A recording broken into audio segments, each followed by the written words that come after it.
রোজ বাজারের একপাশে ভুট্টা নিয়ে বেচতে বসে ৭৫ বছরের ননিবালা বুড়ি। গায়ের জোরে চেঁচাতে থাকে, অ মা, ও দাদা, ভুট্টা নিয়ে যাও, ১৫ টাকায়, এক্কেরে কচি, নিয়ে যাও, একবার নিলি আবার আসতে হবে গো।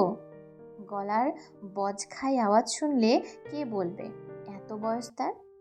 বয়সের ভারে কিছুটা কুঁজো হলেও তার দৃঢ় পদক্ষেপে হাঁটা আর মোটা ফ্রেমের চশমা থেকে মোটা বড় গোল চোখ দেখে এলাকায় নতুন কোনো লোক এলে এক মুহূর্তে দাঁড়িয়ে দেখতে বাধ্য হবেই। অনেক বছর ধরে এই ব্যবসা তার। একা হাতেই আঁচ ধরিয়ে তাতে ভুট্টা পুড়িয়ে নুন লেবু মাখিয়ে বিক্রি করে দ্রুত। বিক্রিও খারাপ হয় না। নইলে এই করেই খালের ধারে নিজে জায়গা কিনে খান বাড়িও করতে পারেন কখনো। সেই বাড়ি নিয়ে নাকি খুব অহংকার বুড়ির। অনেকেই হিংসেতে মুখ বেঁকায়। বেশি আদিক্ষেতা, মেয়ে মানুষের আবার তেজ আর অহংকার। বাবারে বাবা, ওই তো খোলা চালের বাড়ি। যদি বুঝতাম ছাদ ফেলা, তবে বুঝতুম। বুড়ো পর্যন্ত বুড়ির ভয়ে কাঁপে, এমন দাপট। ছেলে বৌমাকে পাত্তা দেয় না। তিনকাল গিয়ে এককালে ঠেকেছে। সব সঙ্গে নিয়ে যাবে নাকি? আসলে বুড়ো বয়সে ভীমরতি ছাড়া আর কি। বুড়ি ছোট ছেলের বউ শিখার বাড়িতে ঠিকে কাজ করে বুড়িকে দিনরাত গালমন্দ করে। বুড়ি গল্প শুনতে শুনতে এই সাধারণ অথচ কেজি বুড়িকে দেখার ইচ্ছে জাগে শিখার মনে। বাজারে গেলে দূর থেকে গলার আওয়াজ সেও পেয়েছে। নিজের বাড়ি করেছে ভুট্টা বিক্রি করে। অদ্ভুত লাগে তার। শিখারা এ পাড়ায় এসেছে বেশ কিছুদিন হয়ে গেল। তারা নতুন বাড়ি করেছে এখানে। আগামীকাল স্বাধীনতা দিবস। বছর ৭-এর ছেলে অর্কদীপকে নিয়ে সন্ধ্যের আগে একটু পার্কে বসে এটা সেটা চিন্তা করে সে। মাইকে বাজছে স্বাধীনতার গান, কিন্তু তার মনে হয় সে নিজে কতটা স্বাধীন। নিজের ইচ্ছে মতো সে কি চলতে পারে, কিছু কিনতে পারে? প্রতিনিয়ত হাত পাততে হয় তাকে। এই যেন আজকাল বড্ড অসহ্য লাগে। আজ বিকেল থেকে মনটা খারাপ ছিল তার। দিবেন ফোন করে হঠাৎ জানালো অফিসের বসের সাথে মিটিং শেষে একেবারে খেয়ে ফিরতে রাত হবে। তার উপরে আবার আগামী পরশু কি যেন অফিস ট্যুর আছে নাকি দিন ২-১-এর জন্য। আজকাল দীপেনের এটা নিত্য নৈমিত্য হয়ে দাঁড়িয়েছে যেন। ছুটির দিনগুলোতে প্রায় বাড়িতে থাকে না দীপেন। শিখার একটুও ভালো লাগে না। কেমন যেন কিছু একটা হারিয়ে যাওয়ার ভয় লাগে তার। কিন্তু এই ব্যাপারে কথা বলতে গেলে দীপেন রেগে গিয়ে বলবে, টাকা তো রোজগার করতে হয় না, ঘরে বসে খাচ্ছ দাচ্ছ আর ঘুমাচ্ছ, সুখেই আছো বেশ। বুঝবে কিভাবে তোমাদের জন্য কতটা খাটতে হয় আমাকে, কতটা খরচে চিন্তা করতে হয় আমাকে। ব্যাস, আর কিচ্ছু বলার থাকে না শিখার। খুব খারাপ লাগে তখন তার। কিছু বলা যায় না দীপেনকে এখন। কিছু বললে এই রকমের অপমানজনক যুক্তি তার ঠোঁটের ডগা সবসময়। ভীষণ ইচ্ছে হয় নিজেও কিছু একটা করে দেখিয়ে দেয়। বছর ৩ আগে কর্মক্ষেত্র কর্মসংস্থানের কাগজ কিনে চিঠি লিখে অ্যাপ্লাই করতে গিয়ে গত বছর দীপেনের হাতে সেই চিঠি পড়তেই কুরুক্ষেত্র করেছিল সে। ঘর সামলাতে পারে না আর উনি যাবেন বাইরের কাজে? কেন, আমার রোজগারে শখ মিটছে না বুঝি? বলে এর সঙ্গে আরও নোংরা কথার ঝড় বইয়েছিল দীপেন। এই ঝগড়াকে বড্ড ভয় করে শিখা। দিনে দিনে নিজের ভেতরে সেই উদ্বেগটা যেন কেমন শুকিয়ে গেছে তার। অপমানিত হতে অভ্যস্ত এখন সে। বিয়ের সময় শিখার বাবা বিয়ের যৌতুক হিসেবে মেয়েকে জায়গা কিনে দিয়েছিল। সেই জায়গা বিক্রি করে এখানে নিজের নামে বাড়ি কিনেছে দীপেন। শিখা কিছু মনে করেনি। কিন্তু বাড়ির নামকরণ করার সময় শিখার খুব ইচ্ছে ছিল দুজনের নাম মিলিয়ে বাড়ির নাম দীপশিখা রাখুক দীপেন। মনে সুপ্ত ইচ্ছে অনেকবার প্রকাশও করেছে সে দীপেনের কাছে, কিন্তু দীপেন কানেই তোলেনি। তার অনুভূতিকে ব্যঙ্গ করে বলেছিল, সারা জীবন থাকবে তো সেই আমার ছেলে। আর ছেলের কাছে তোমাকে এখানে চেনে কয়জন শুনি, যে নিজের নাম খোদাই করবে? মরমে মরে গিয়েছিল সেদিন শিখা। দীপেন তার বাড়ির নাম রেখেছে দীপ ভবন। শিখার কষ্টকে বিন্দু মাত্র আমল দেয়নি দীপেন। অতপর সারাদিন ছেলেকে সামলে সুখী গৃহিণীর মতো সংসার করে সে। তবে এখন এক ছাদের তলায় থাকলেও তারা ভিন্ন গ্রহের মানুষের মতো। তার উপরে আজকাল দীপেনের অবহেলার সাথে সাথে শিখার আবারও ভীষণ ইচ্ছে হয় নিজে কিছু একটা করা দরকার।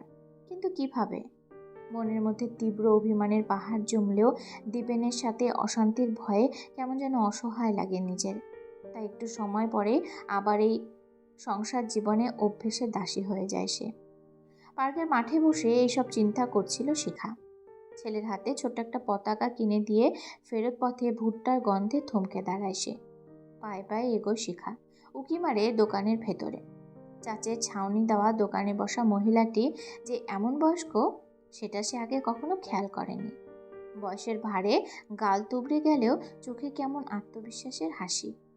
শিখাকে দেখে একগাল হেসে হাত দিয়ে ইশারায় অপেক্ষা করতে বলে টিপে টিপে দুটো কচি ভুট্টা পাশে করে রেখে বলল, 10টা মিনিট অপেক্ষা করো মা।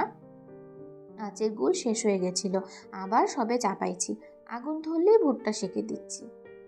শিখা কিছু না বলে হালকা মাথা নাড়ে। আজ এই মুহূর্তে ভিড় বিশেষ নেই। দেখে কি তাও আঁচে আগুন তুলতে দ্রুত হাত পাখা নাড়ছে বুড়ি। দেরি করা যাবে না, কাস্টমার লক্ষ্মী। এই বয়সে এসেও বিন্দু মাত্র ক্লান্তি নেই। হাতে শিরা জেগে উঠেছে হাওয়া টানার ঠেলায়, কিন্তু ক্লান্তির রেশ নেই চোখ মুখে এক ফোঁটা। সে জিজ্ঞেস না করে পারে না, আপনি এই বয়সে এসব বাড়িতে কেউ সাহায্য করেননি? বুড়ি একগাল হেসে জবাব দেয়, হ্যাঁ, থাকবেন কেন রে? 2 ছেলে আছে, নাতি নাতনি আছে, কিন্তু সাহায্যে কেন নেব? যতদিন গতর আছে নিজেই। ও, ছেলেরা দেখে না বুঝি? বুড়ি কিছুক্ষণ শিখার দিকে তাকিয়ে আলতো হেসে জবাব দেয়, বললেই দেখবে তো, কিন্তু আমি ওদের সাথে থাকিনি। শিখা এবারে ওদের পারিবারিক ঝামেলার কথা ভেবে চুপ করে যায়। বুড়ি এবারে শিখার ছেলের দিকে তাকিয়ে বলে, ছেলে বুঝি? শিখা আলতো হেসে ঘাড় নাড়ে। আঁচে আগুন উঠতে ননি বুড়ি আঁচে ভুট্টা সেঁকতে সেঁকতে বলল, তোরে আমি চিনি, আমার ছোট ছেলের বউ তো তোদের বাড়িতে কাজ করে। শিখা অবাক হয়। বয়স হলে কি হবে, সব খবর রাখে তাহলে। বুড়ি আনমনে বলল, জানিস মা, সারা জীবনে আসছি মেয়েরা ছোটবেলায় বাপের কাছে, যৌবনে স্বামীর কাছে, আর বুড়ো হলে ছেলের কাছে পরাধীন। ভ্রু কুঁচকে গেল শিখার। বুড়ি দারুণ কথা বলে তো। ঠিকই তো, একদম তাই হয়। সারা জীবন অদ্ভুতভাবে পরাধীন মেয়েরা, নিজের বাড়ি বলতে কিচ্ছু নেই তাদের। বুড়ি বলল, কথায় কথায় ঘর থেকে বের করে দিত স্বামী, ওর ঘর, আবার ডেতেও বার বে করেছে, আমি বাজা, ওদের জায়গা কম। শিখা অবাক হলো, সতীনের ছেলেকে নিজের ছেলে বলছিল তাহলে একটু আগেই? বুড়ি আনমনে বলল, প্রথম প্রথম ওদের উঠোনে এক কোণে মাটি কামড়ে পড়ে থাকতুম, ফাই ফরমেশ খাটতুম, 2টো ছেলেরে মানুষ করলুম। সেবারে এক কান কাপড় চাইতে স্বামী সেদিন বলল, তোর পেটের আগুন নেভাতে গিয়ে অনেক খরচ হচ্ছে, আবার কাপড় গতর খেটে কেন, তবে বুঝবি। সেই দিন থেকে ঠিক করেছিলুম, অনেক হয়েছে, আর নয়, নিজে স্বাধীন হব, তোদের দয়ার মুখে নাতি মারি, তারপর এই ব্যবসা। শিখা অবাক হয়ে তাকিয়ে থাকে বুড়ির দিকে। সত্যি মেয়েদের বুঝি এমন তেজ থাকাই উচিত, সত্যি মেয়েদের বুঝি এমন তেজ থাকাই উচিত। বুড়ি ভুট্টায় নুন লেবু মাখাতে মাখাতে শিখার অবাক করা মুখের দিকে তাকিয়ে হেসে বলে, মেয়েদের নাকি নিজের বাড়ি হয় না, বিয়ের আগে বাপের বাড়ি আর বিয়ের পরে শোর বাড়ি। আমি পাল্টে দিচ্ছি হিসেব, এখন আমার বাড়ি করছি। শিখা দেখে চোখে মুখে গর্ব ঝরে পড়ছে ননিবালার মুখ থেকে। পড়াটাই বুঝি স্বাভাবিক। একটা স্বস্তির নিঃশ্বাস ফেলে ননিবালা তার হাতে ভুট্টা 2খান দিয়ে বলে ওঠে, এখন সতীন মরে যেতি, বুড়োর ঘর লিখিয়ে নিয়ে বুড়োকে ছেলেরা তেড়িয়ে দিয়েছে, এখন বুড়ো হাঁটতেও পারে না, আমার বাড়িতে থাকে। একটা সময় যারে কথায় কথায় বের করে দিত, এখন শেষ জীবনে তার ঘরেই ঠাঁই নিতে হলো, বুঝলি মা? বুড়ির কথায় শিখার মনের কোথাও যেন সুপ্ত কষ্টে আগুন জ্বলে ওঠে। বুকের ভেতরের ক্ষোভ বেরিয়ে আসতে চায়, চোখ জ্বালা করে ওঠে তার। তাড়াতাড়ি ব্যাগ খুলে টাকা দিতে গেলে বুড়ি জিভ কেটে তার হাত দুটো ধরে বলে, তোর ছেলের জন্যই দিলুম আজ, টাকা পরের দিন থেকে নেবক্ষণ। শিখার চোখে এবারে সত্যি জল চলে আসে। বাড়ি ফেরার পথে মনে মনে ভাবে সে, সত্যি আমরা মেয়েরা যতই চিৎকার করি না কেন, আমরা স্বাধীন, কিন্তু সত্যিই কি তাই? যেদিন ঘরে ঘরে প্রতিটা মেয়ে ননিবালা বুড়ির মতো গর্ব ভরে বলতে পারবে, এ আমার বাড়ি, সেদিন আসল স্বাধীনতা তাদের। হোক না ছাদ ফেলা নয়, কিন্তু একদম একান্ত নিজের মাথা গোজবার একটুখানি ঠাঁই, যেটুকু সব মেয়েদেরই হওয়া উচিত। আজ ননিবালা বুড়ির জন্য শ্রদ্ধায় মাথা নত হয়ে আসে শিখার। এনারা অক্ষর জ্ঞানে অশিক্ষিত হলেও জীবন থেকে নেওয়া শিক্ষায় এনারা স্বাধীন হওয়ার আসল মানে জানে।